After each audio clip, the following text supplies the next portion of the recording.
Découvrez ici quelques extraits du webinaire Just Form Concept de septembre 2024 sur la diversification d'activités, les points clés et les stratégies à adopter. Tout d'abord, se diversifier, en fait, c'est élargir sa gamme d'activités et ou les marchés auxquels une entreprise est ouverte. Il y a différents types d'exercices chez les kinés. Il y a les actes conventionnés, il y a les actes hors convention, il y a l'activité mixte qui est en fait un mélange entre une partie d'activité conventionnée et une partie d'activité non conventionnée. Et puis il y a le cumul d'activités dont on verra après quelque chose d'un peu plus précis. Dans les actes en nomenclature, donc ce sont des actes qui rentrent dans notre champ de compétences, mais ne faisant pas partie de la NGAP, c'est-à-dire ils ne sont pas remboursés par l'assurance maladie. Certaines mutuelles, qui sont peu nombreuses quand même actuellement, qui prennent en charge une partie de ces honoraires. Il faut absolument l'accord du patient, comme ce n'est pas pris en charge, il faut qu'il sache qu'il a un paiement à effectuer à la fin. Ils sont aussi importants de faire un devis lorsque le prix des actes dépasse les 70 euros. Et ils permettent, et c'est ça le plus important pour nous, de diversifier les activités du kiné et répondre à des besoins spécifiques du patient. On peut lui ouvrir plus de choses, plus de mise en place de techniques, par exemple, de matériel qui est utilisé et qui nécessite forcément un surcoût par rapport aux actes classiques.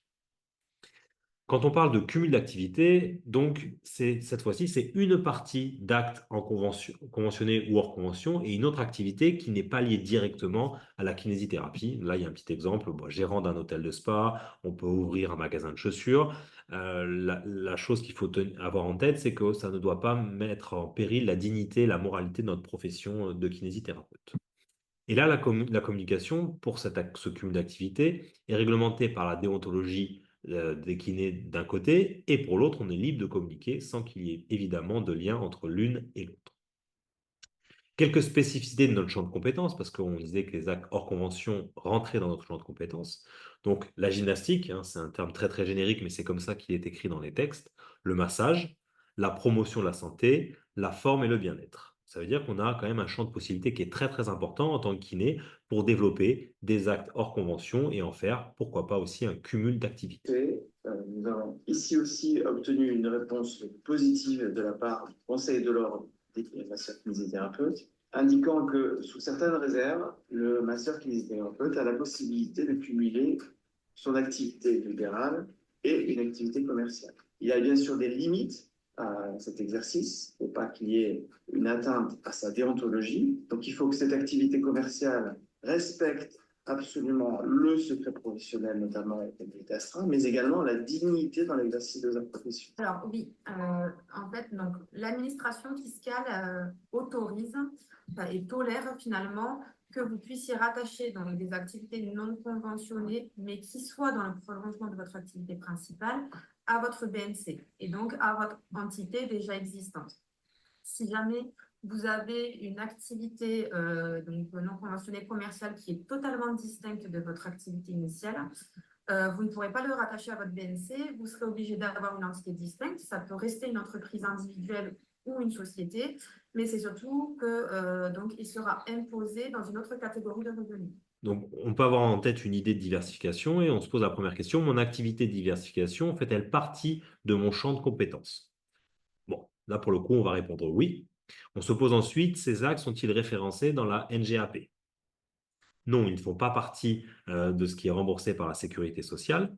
Cette activité est-elle secondaire à mon activité de kinésithérapie? C'est-à-dire, est-ce qu'elle est dans le prolongement? Est-ce qu'elle est vraiment annexe par rapport en termes de revenus de ce qu'elle va m'apporter? Si c'est le cas, je peux les intégrer dans mon BNC au niveau des revenus hors convention. Si par contre, à la première question, j'ai répondu qu'elle ne faisait pas partie de mon champ de compétences ou que mon activité ne devient plus secondaire mais devient prépondérante à mon activité principale, alors dans ce cas-là, je dois créer une entité distincte de mon activité principale. Tout d'abord, il va falloir anticiper les choses parce que c'est plus simple de faire machine arrière quand on est à la phase de projet que quand on a tout lancé. Donc tout d'abord, au niveau comptable et fiscal, on doit se poser la question, est-ce que mon activité, comme on a vu tout à l'heure, est complémentaire ou distincte de mon activité principale?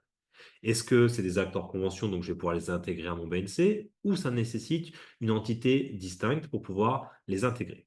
Si mon entité distincte est créée, quel objet social donner, quel statut à définir? On verra dans une vidéo de Tiffen Tools tout à l'heure les subtilités et l'importance de le prévoir.